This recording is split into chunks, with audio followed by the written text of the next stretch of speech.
Ladies and gentlemen, we welcome our new sponsor, Leifs, to The Ride Show. Check them out at leifs.com and start your engines. The Ride Show is a go. On this week's show, we'll take a look at the Porsche Panamera, the new Ferrari FF. But first of all, let's head to Austin, Texas for the new Acura Tl. We've taken a trip to Austin, Texas. Not because we love Austin, although we do, but because this is where Acura are launching their brand new TL. This is a 2012 TL, and Acura have done a mid-cycle refresh. They've given it a new front end with a much more stylish grille.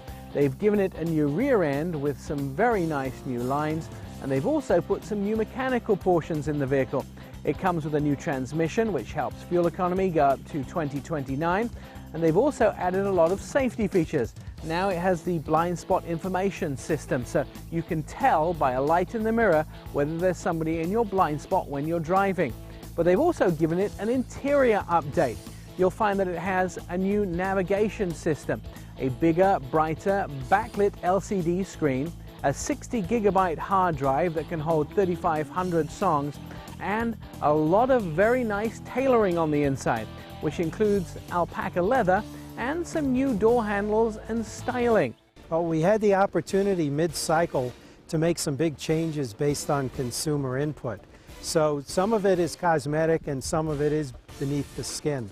So as you can see, we made some changes to the front of the car. We refined the styling, reduced the grille, moved some lines around. Powertrain-wise, we added a 6-speed automatic transmission, which improves the fuel economy greatly. A 6-cylinder, 6-speed automatic gets 20 on the city and 29 on the highway, which is phenomenal. It has our new navigation system, which has a 60GB hard disk drive in it, so it runs differently, but that also allows you to store music in the car, and you can store up to 3,500 songs on this system.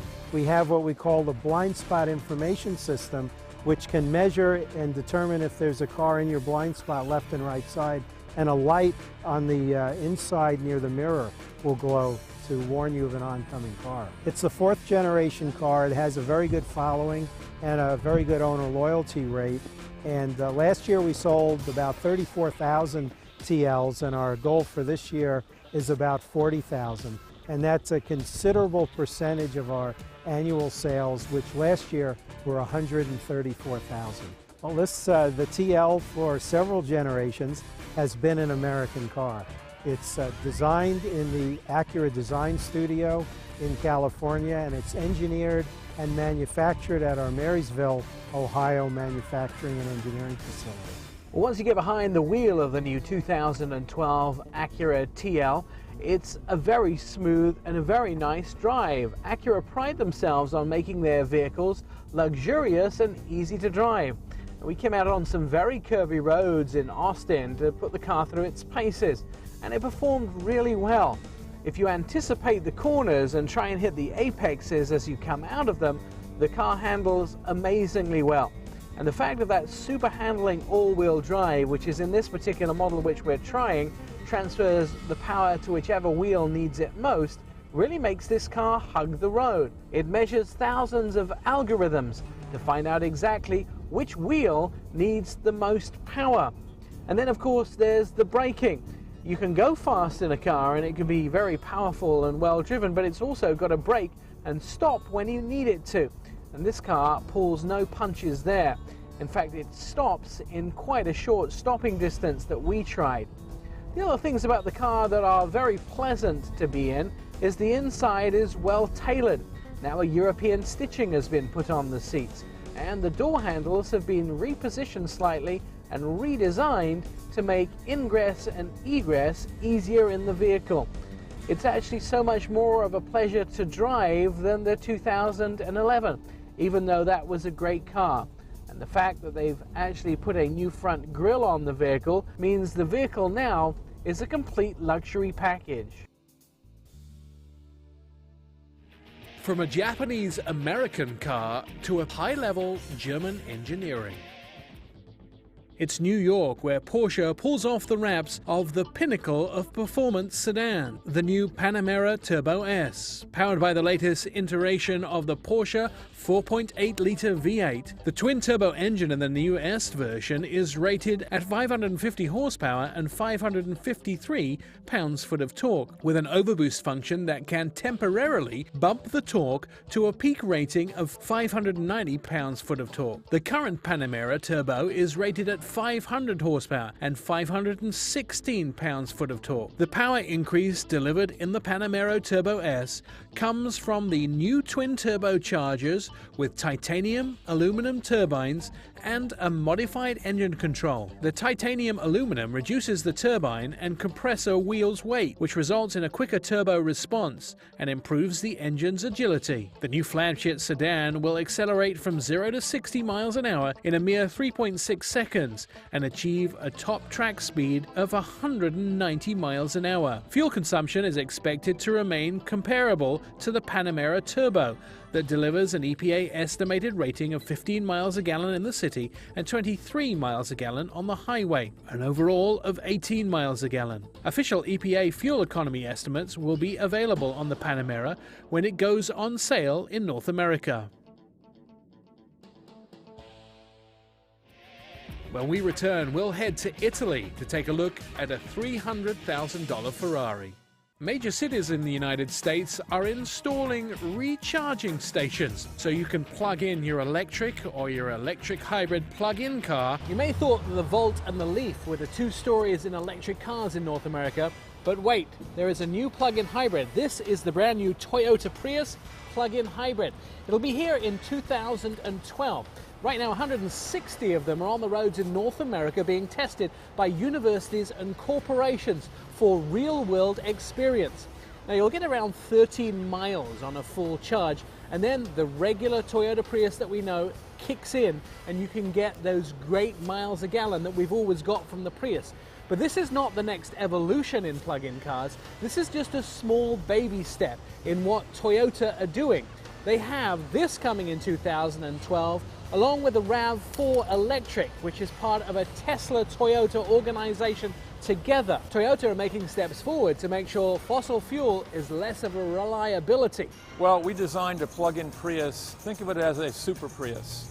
The idea is to create a Prius that has a larger, a higher energy density battery to allow the driver to actually drive the vehicle in all-electric mode for up to 14 miles. Over the next year, we're demonstrating the technology because we think it's important for consumers to really understand how the vehicle works and whether or not it's right for them.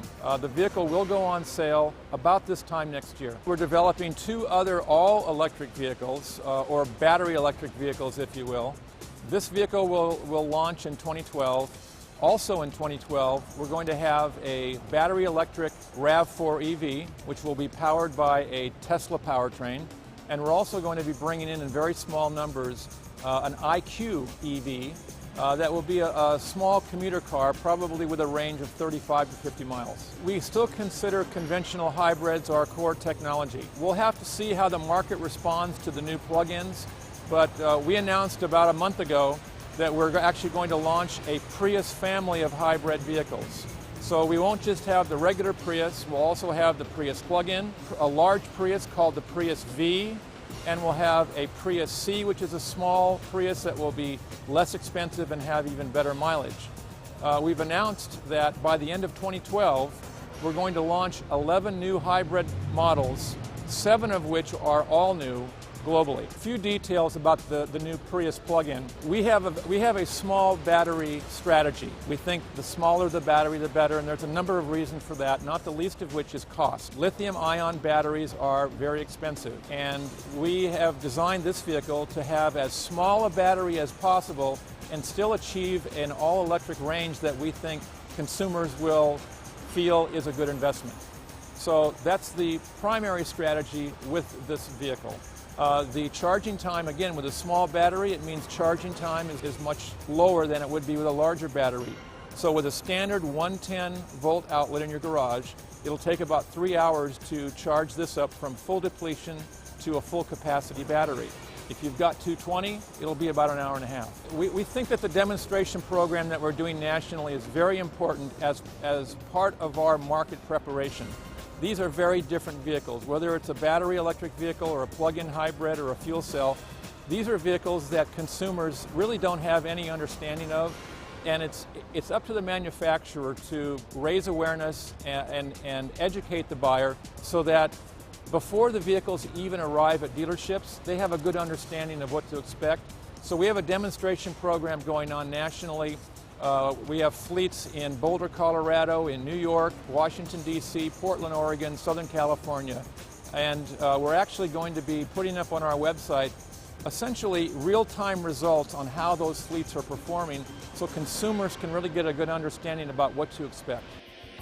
When the Ride Show returns, we're going to head to Italy, to the northernmost region, where Ferrari have chosen to release their brand new FF. This car does 335 kilometers an hour. Lexus want to make sure that you know everything about your IS, so they've put on a special driving school. This is the ISF Precision Tour. We're going to 6 different racetracks around the country. Started last November and we have about 4 more to go. This is where customers are invited out to drive the ISF vehicle around racetracks and become interested in the vehicle. It's a very fun and performance-oriented vehicle to drive around tracks especially, but also is very tractable and comfortable to drive on city streets. We're doing about 190 people each Saturday in each of the locations. It is just a one-day event, and they come out here in groups of 32, so we have a small group that we can work with comfortably. Give them some time to learn how to drive and sit in the car, kind of basic information on performance driving techniques, a little bit on driving control or car control, and then that way they can appreciate the ISF and how it actually works going around the racetrack. And some of those same bits of information that they learn and experience, they can use it in their everyday driving to make them a more performance-oriented driver, which also then makes them even a safer driver as well. One of the things they do when they get here, we put them in a brief ground school. And it's a period of time, about 15-20 minutes, where we talk about the proper seating in the vehicle, the proper use of the steering wheel and the pedals. Position is important with that. And then vehicle dynamics. So you as a driver need to pay attention to these different things. We talk about how the brakes affect this, how the accelerator affects it, and also how the steering affects it. So after talking about it a little bit, you have this awareness. We take you out on the track.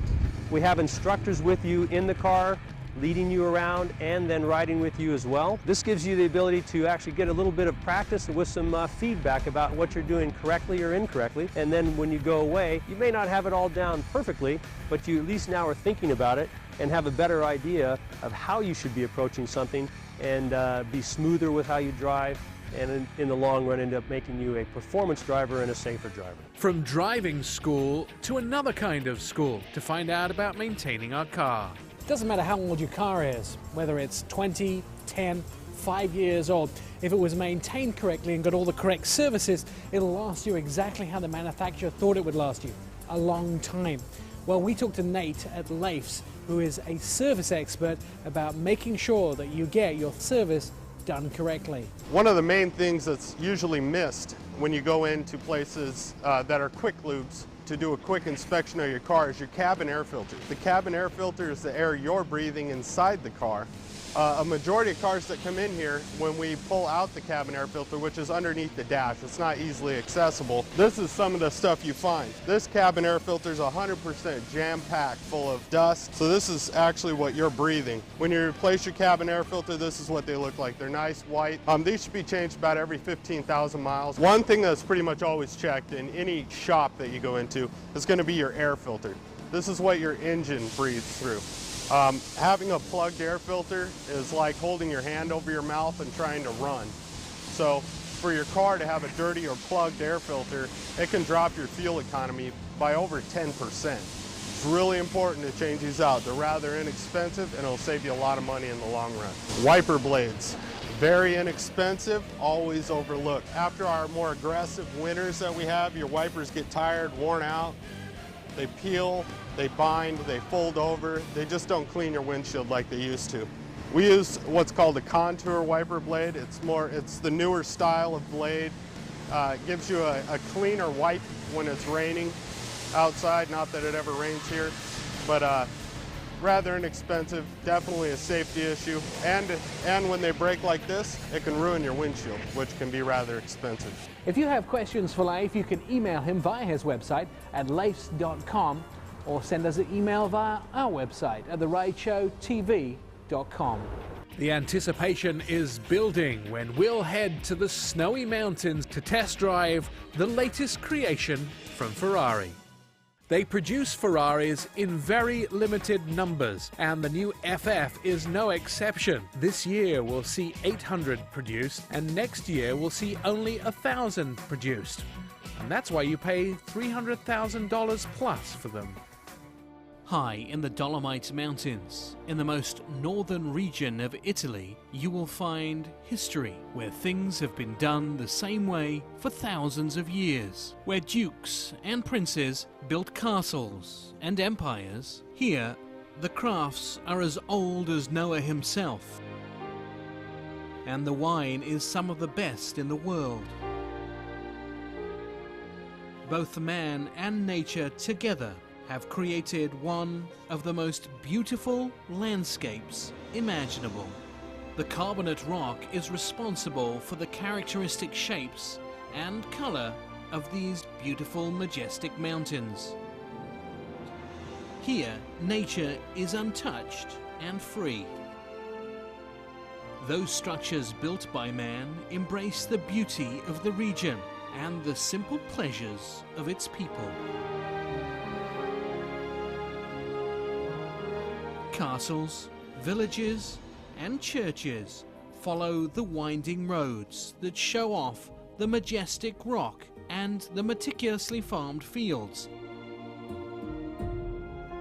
In winter, the snow brings sportsmen and women from all over the world. Fresh white powder covers the hills and mountains, enhancing their beauty all the way across to Austria. Ferrari chose this location to introduce its latest creation as a complement to nature and the people. High in the Italian Alps, not far from the Austrian border, is where Ferrari have brought us for the launch of their brand new FF.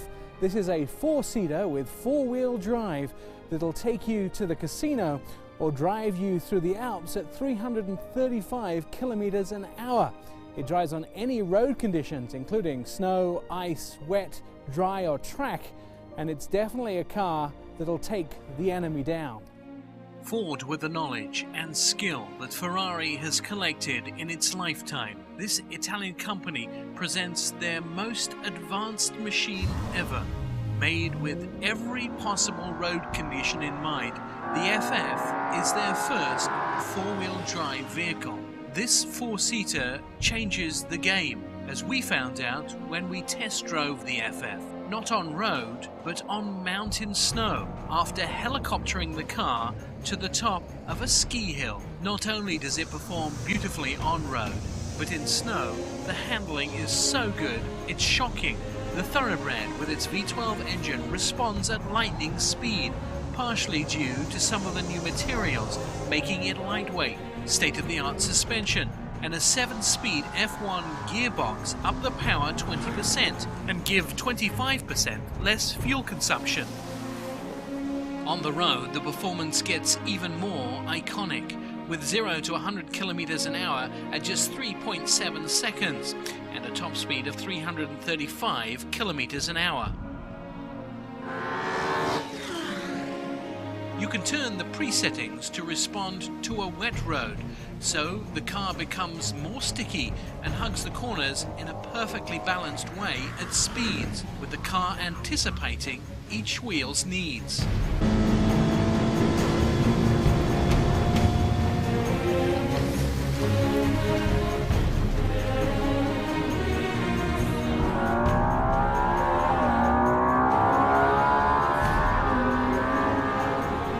This car is made for the family to enjoy, with 4 full seats tailored for luxury living. Ferrari puts pride into the FF. This car shows the company's innovation as the first four-wheel drive V12 with a rear-mounted electronic differential, the eDiff. The FF is Ferrari's most exclusive GT. The FF is good for whatever environment you drive it in. Not only is it responsive to the conditions of the tundra, but it has been engineered to a 25% reduction in emissions from the previous V12 from Ferrari. But it's also the emotion the car invokes. The sound of the acceleration, the speed, the handling, the feel of being pinned back in your seat on launch. And just the right amount of pitch and roll when you corner at speed. Exclusively tailored, the FF leaves you with few desires and even fewer questions about your love for the brand.